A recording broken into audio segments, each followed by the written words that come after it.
Hey, this is Ian, and I'm going to try to answer the question if teaching abroad is for artists or not. So if you're a creative person or a musician, should you teach English abroad?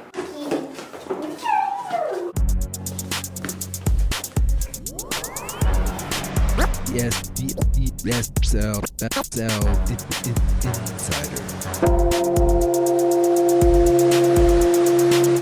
So it's going to be a little bit of yes and no is kind of my answer. I mean, I don't know. It really depends on you and what you like and what are you like and what do you want to get out of the experience. I taught in China, Korea, and Taiwan. My background is art. I've been making art since I was a little kid, drawing and stuff. And then university, I studied. I got a BFA, and my emphasis was in painting. So I've always been making art of some sort of another. All those things I mentioned, and music, like I like scratching turntables.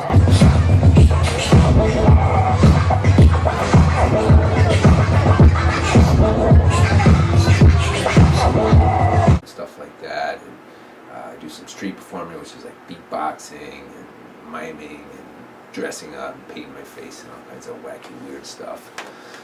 So, so for you, is it, so on one hand, it's teaching is like teaching English. There's a certain sort of, you can't really wing it to be a successful teacher. Like, I started off kind of winging it because I didn't really know what I was doing, but to be a successful teacher, you gotta learn some structure about teaching and formats, and then you can. There's instances where you can definitely use creativity in the classroom.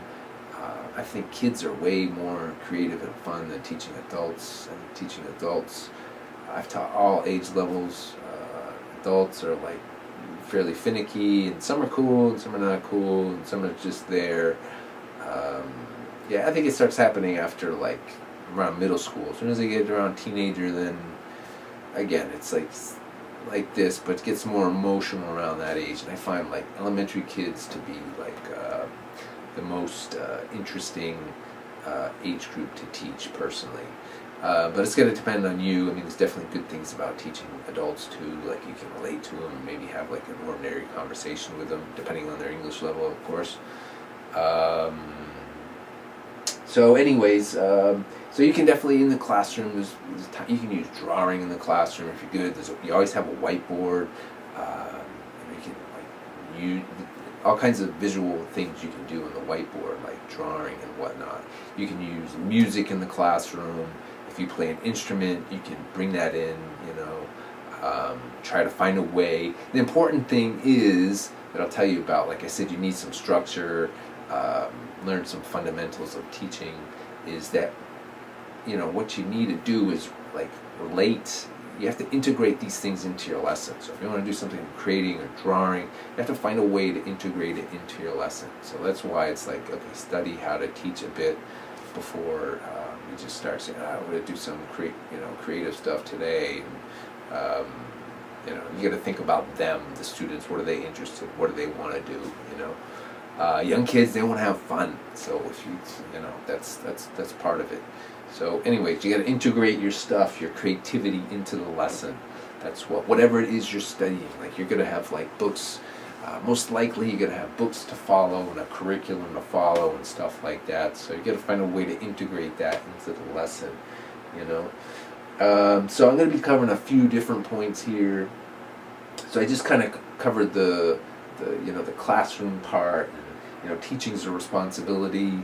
You can definitely use there's all kinds of creativity you can bring in, but you got maintain some sort of like structure with the teaching and whatnot.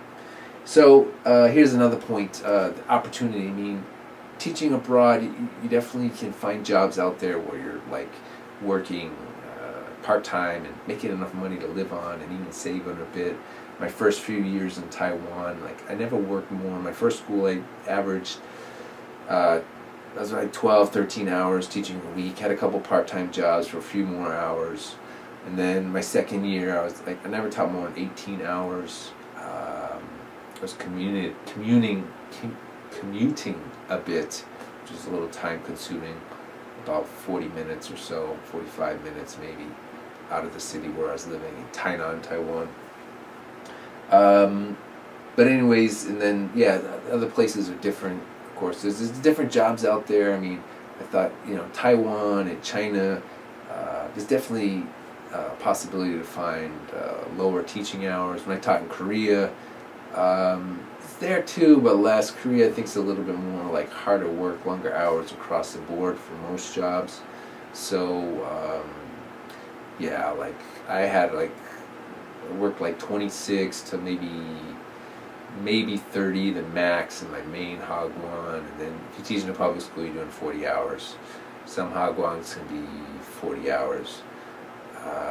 And it really depends. You just got to dig and look, and you can find lower, like you teach in a university, it depends on the country. Some, like Korea, pretty competitive to get into a university teaching. If you have no experience, yeah, you're probably not going to get a job like that. But in China, you go to the edges where other people aren't, not in the big cities, and it becomes easier to find certain situations and whatnot. So, Japan, some places you can need master's degrees to teach in a university. So anyways, the whole point I want to tell you this is the hours of time. You can make art in your free time, So it's definitely there. It's just up to you. You got to look, you got to find the jobs, and the easygoing jobs and whatnot. I'll put some links. I wrote an article about that you can check out. So, the people. So I think, I didn't think the people were that creative, to generalize a bit, it could be like a sort of industrial mindset. People in Northeast Asia work pretty hard. They're pretty conservative, and I'm generalizing, but anybody that's been there and spent time there is gonna agree. So, you go. There's artists there. There's creative things going on there. It's just like the tradition and the culture. There's much more tradition and culture. Oh, Asia is also more. It's more conformist. And USA, for example, is more. It's more about the individual. So that's a difference right there. Sort of conformity thing versus the individual. More about the group versus the individual.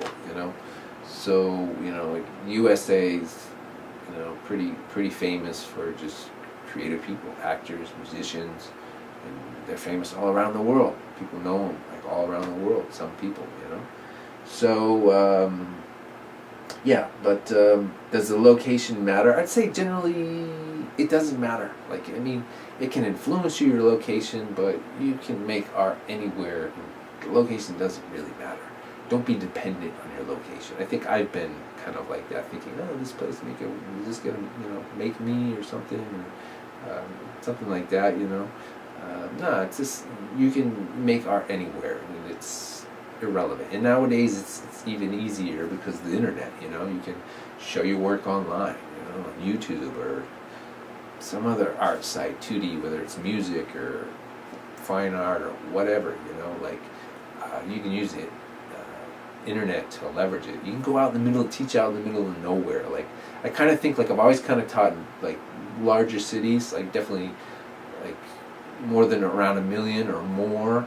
Some massive cities like Shanghai. It's massive. It's now it's 20,000 people or something, 20 million people or something like that. So I would say in retrospect, if I was going to do it again, I'd go out there. I'd find some more remote places to teach, a little bit healthier living, less pollution and stuff. A lot of Asian cities are really polluted, So and you can if you're out in the middle of nowhere, even though it could be isolating, you can use online. Which reminds me of another thing too, is are there other artists out there and stuff? Yeah, there's tons of foreign teachers out there. So if you go to a big city, or you want to be in a big city, you can meet other people like you. You can find places to play in. If you're a musician, you can. There's always bars looking for musicians and there's some more foreign bars, And then, of course, there's some bars that don't want any foreigners there. And you'll definitely see that. They'll just put a sign on the board, no foreigners allowed, or something like that. That exists. So you're going to get a mix of, like, some people are going to be like, wow, you're cool, and you're different. You're going to get a lot of attention because you're a foreigner. You might get some, this bias, like, and it's going to work in your favor sometimes. It's going to be great. You feel like a celebrity sometimes. And then on the other hand, you're going to get some discrimination, and you could be outcasted or whatever. So, yeah. So, and then there's a language problem, so teaching abroad, do you know the language? If you don't know the language, it's going to be hard to, I don't know, you want to have a show in a gallery somewhere. It's probably going to be hard unless they speak English. It's going to be hard to sort of negotiate that thing and get it going. It's going to depend on the gallery or whatnot. So for me, when I was abroad, I just did mostly, I was more into my turntables then, just like scratching and stuff like that. I didn't really make much 2D art, even though previously I'd done, before I got into teaching abroad, I was doing that.